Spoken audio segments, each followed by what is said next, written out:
Night had fallen gently upon the ancient lands of Judea, like a soft blanket drawn by unseen hands. The hills lay still, the olive trees whispering faintly, as if sharing secrets with the moon. The world in those days was tired. Tired of wars, taxes, fear, and kings who cared only for statues built in their honor. People woke with worry and slept with worry. It was as if hope itself had grown thin. And yet, beneath the weight of the world, something quiet began to stir. Not in the palace of King Herod, where marble columns stood tall like frozen giants. Not in the courts of Rome, where emperors basked in the praises of trembling citizens. Not in the temples echoing with chants and rules and rituals. No. The first spark of the story came softly, gently, almost unnoticed. Far from the noise of cities, in the quiet hills of Nazareth, the air itself felt different. Lighter, brighter, like the moment before sunrise when something new is about to touch the earth. The dust on the ground shimmered faintly, as if waiting. Even the wind seemed to pause, listening.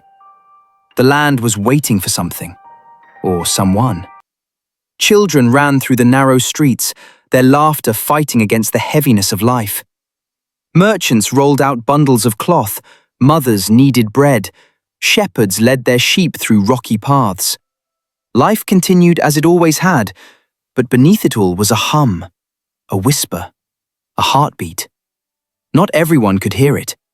Only the purest hearts felt the shift. Mary was one of them. She was young, carrying simplicity in her hands and humility in her smile. She walked with quiet grace, as if the earth beneath her feet softened at her steps. The days were filled with ordinary routines, fetching water, sweeping the floor, weaving cloth. But Mary held a gentleness that made even ordinary moments glow faintly around her. Her life was simple. Her future was planned. Her heart was peaceful. And yet, the heavens had chosen her long before she knew her own name. In those days, the skies over Nazareth were clearer than glass. At night, the stars looked like lanterns hung by angels, shimmering in patterns no one could understand.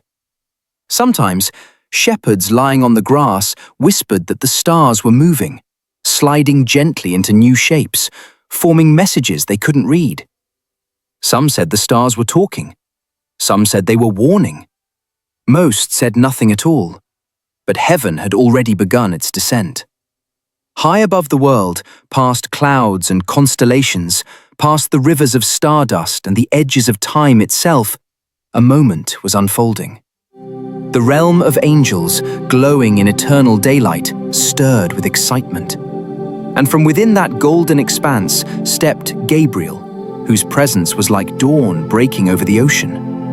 His wings stretched wide, scattering sparks of pure light. His eyes held the depth of centuries, yet carried kindness so soft that even storms bowed at his passing. He had descended many times before, but never for a moment like this. As he began his journey toward the earth, the universe seemed to tilt. Stars shifted, clouds parted. Even the winds along the mountains whispered, "He is coming."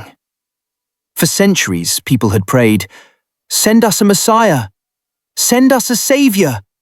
Send us hope!" And heaven had finally answered.